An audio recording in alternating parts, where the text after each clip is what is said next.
মাননীয় শিক্ষামন্ত্রীকে নিয়ে আমি কোনো কথা বলি নাই পর্যন্ত, কারণ আমি তো আসলে জেনারেল লাইনে পড়াশোনা করি নাই, আমি একজন মূর্খ মানুষ। মাননীয় শিক্ষামন্ত্রীর আনোয়ার ডক্টর এহসানুল হক মিলন সাহেবকে নিয়ে আমি কিছু কথা বলতে চাই। মাননীয় শিক্ষামন্ত্রীর বক্তব্যগুলো আমি গভীর মনোযোগ দিয়ে শুনি, সুমধুর কণ্ঠে বক্তব্য দেয়, উনি অনেক গোছালো বক্তব্য দেয়, উনি একজন ভালো মানুষ, সৎ মানুষ। তো মাননীয় শিক্ষামন্ত্রী উনি যখন 1 সালে প্রতিমন্ত্রীর দায়িত্ব পালন করছে, তখন হয়তো ওনার নাম হালকা পাতলা শুনছিলাম, কারণ ওই সময় মুন্সিগঞ্জ আমি পড়াশোনা করি। যাক আলহামদুলিল্লাহ, 1 থেকে 6 সাল পর্যন্ত বিএনপির সরকার পরিচালনা শিক্ষা খাত কিন্তু মোটামুটি আলহামদুলিল্লাহ ভালো ছিল। তো পর্যায়ক্রমে যখন রাজনীতির সাথে আস্তে আস্তে জড়িত হয়েছি, তখন আরো ভালো শুনছি। তো মাননীয় শিক্ষামন্ত্রী উনি শিক্ষাকে বিশ্বমানের করতে চায়।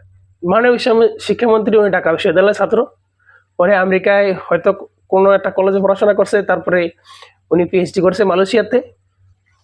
যাই হোক, ওনার পড়াশোনা অনেক ভালো, উনি শিক্ষিত মানুষ, মেধাবী মানুষ।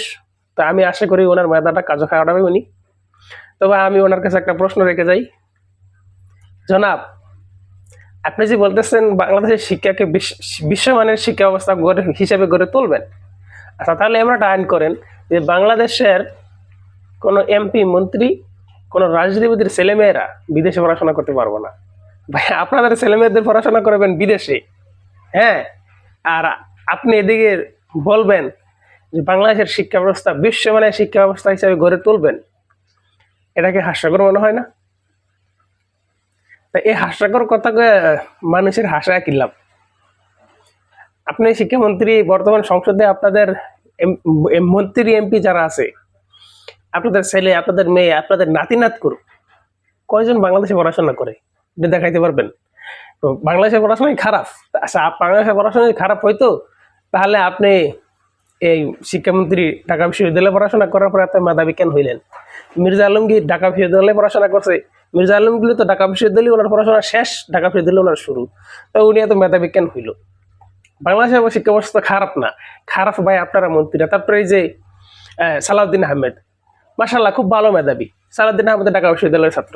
তাহলে আপনার ভাই বাংলাদেশ শিক্ষা ব্যবস্থা আলহামদুলিল্লাহ ভালোই আছে, তাহলে আপনার বিশ্বমানের করার প্রয়োজন নাই। আপনারা শুধু সৎভাবে এটাকে সঠিকভাবে পরিচালনা করেন।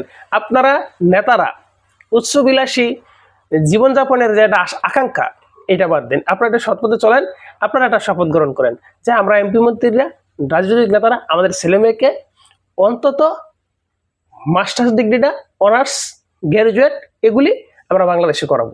তারপরে উচ্চতর ডিগ্রি অর্জনের জন্য যদি বিদেশ যাওয়া লাগে, তাতে আমার ব্যক্তিগত আপত্তি নেই, তা যায়েন, সমস্যা নেই। তবে দেশের শিক্ষা ব্যবস্থা যতটুকু আছে অতটুকুর প্রতি সম্মান দিয়া তারপরে আপনাদের ছেলে মেয়েদেরকে এদেশে পড়াশোনা করান, তারপর বিদেশে করেন, আপত্তি নাই।